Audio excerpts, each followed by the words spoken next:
বৃহস্পতিবার সন্ধ্যা থেকে শুক্রবার শুরু হয়ে যায়।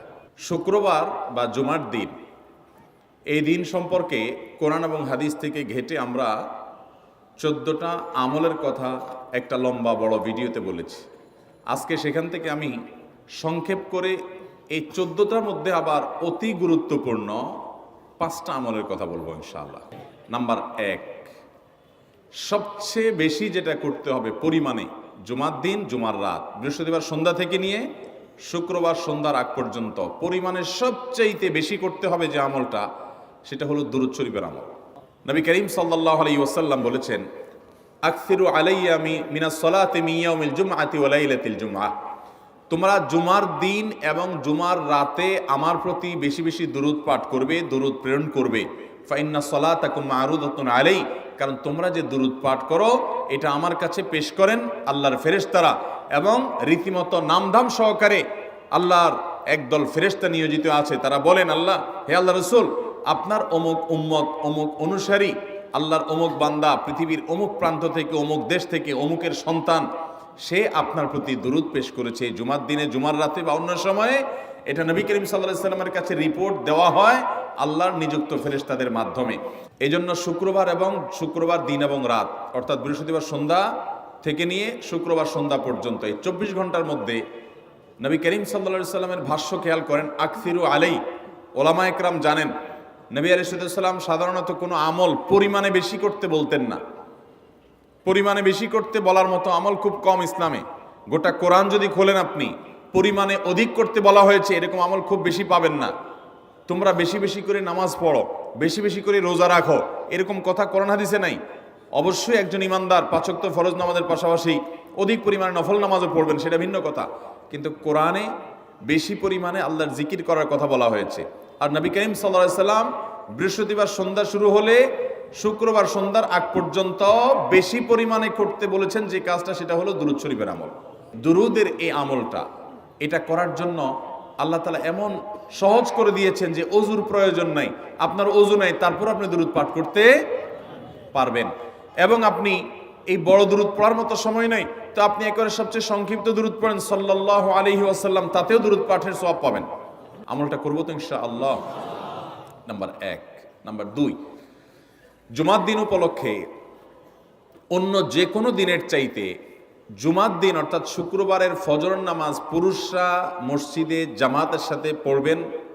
জামাতের সাথে পড়ার নিয়ত করবেন পাক্কা, কারণ অন্য যে কোনো দিনের ফজর নামাজ না, শুধুমাত্র যত নামাজ আছে, নবী করিম সাল্লাল্লাহু আলাইহি ওয়াসাল্লাম বলেছেন, আফদালুস সালাওয়াতে ইনদাল্লাহ, আল্লাহর কাছে দুনিয়ার সব নামাজের মধ্যে 5 ওয়াক্ত সাধারণ নামাজগুলোর মধ্যে সবচেয়ে উত্তম নামাজ হলো সলাতুল ফজরে মাআল জামাআতে ইয়াউমাল জুমআহ, জুমার দিন ফজরের নামাজ জামাতের সাথে আদায় করা হলো যত নামাজ আছে এর মধ্যে সবচেয়ে শ্রেষ্ঠ নামাজ।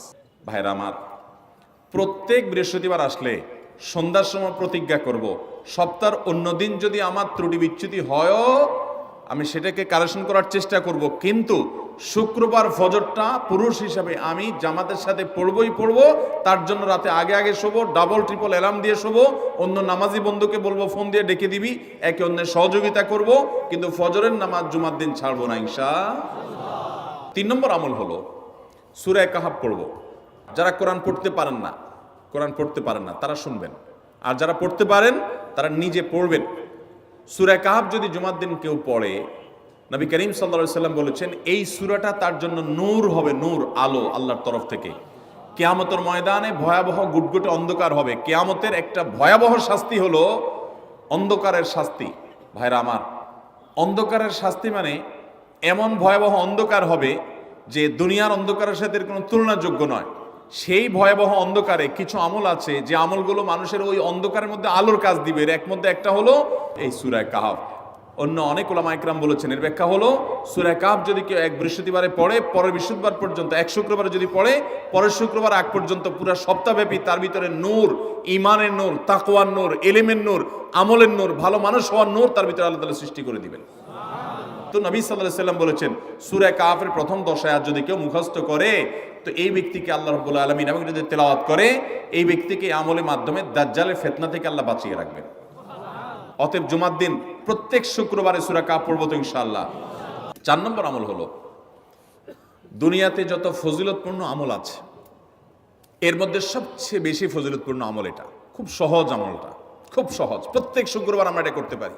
জুমার দিন আগে ঘুম থেকে উঠে উত্তম রূপে গোসল করে মসজিদে আগে আগে গিয়ে পায়ে হেঁটে গিয়ে সামনে ইমাম সাহেবের কাছাকাছি গিয়ে বসা, অনর্থক কথা কাজ না করা, তেলাওয়াত জিকির আজকারে মশগুল থেকে নামাজটা পড়ে বের হয়ে আসা, এই কাজ।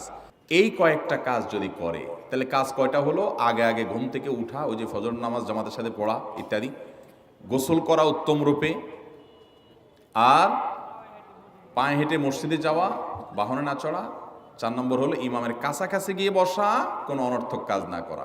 এই 4টা কাজ যদি কেউ জুমার দিনে করে, নবী করিম সাল্লাল্লাহু আলাইহি সাল্লাম বলেছেন ওই ব্যক্তি বাসা থেকে মসজিদ পর্যন্ত যে আসলো, যতগুলো পা ফেলবে, যতগুলো স্টেপ ফেলবে, যতগুলো কদম দিবে, প্রতিটা কদমের বিনিময়ে আল্লাহ রাব্বুল আলামিন তার অ্যাকাউন্টে, তার আমল নামাতে 1 বছর রাত জেগে, সারা রাত জেগে তাহাজ্জুদ নামাজ পড়লে এবং 1 বছর সারা দিন, প্রত্যেকটা দিন পুরা বছর জুড়ে নফল রোজা রাখলে যে পরিমাণ সওয়াব পাইতো, 1 বছর নফল রোজা, 1 বছর রাতভর জেগে তাহাজ্জুদের নামাজ পড়ার সওয়াব মাত্র একটা কদম ফেলার বিনিময়ে দিবেন। চেষ্টা করব না ইনশাআল্লাহ।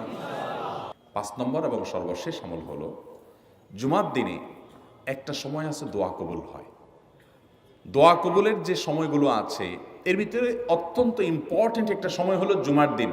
শুক্রবারের একটা সময় সম্পর্কে নবী সাল্লাল্লাহু আলাইহি ওয়াসাল্লাম বলেছেন যে একটা সময় আছে শুক্রবারের, এই সময়ে বান্দা কোনো দোয়া করলে আল্লাহ তাআলা ফিরিয়ে দেন না, কবুল করেন।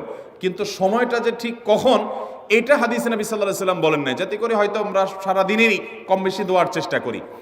এই বিষয়ে মুহাদ্দিসগণ, হাদিস বিশ্লেষকগণ, পণ্ডিত ওলামায়ে কেরামগণ হাদিসের বিভিন্ন আকার ইঙ্গিতকে গবেষণা করে, অ্যানালাইসিস করে এক একজন এক এক সময়ের কথা বলেছেন। তবে বেশিরভাগ ইমাম, বেশিরভাগ পণ্ডিত ওলামায়ে কেরাম, বেশিরভাগ আপনার ইসলামিক স্কলারগণের বক্তব্য হলো যে এই সময়টা হলো জুমার দিনের শেষ প্রহর, আসরের পর থেকে নিয়ে সূর্য ওঠার আগ পর্যন্ত এই সময়টা।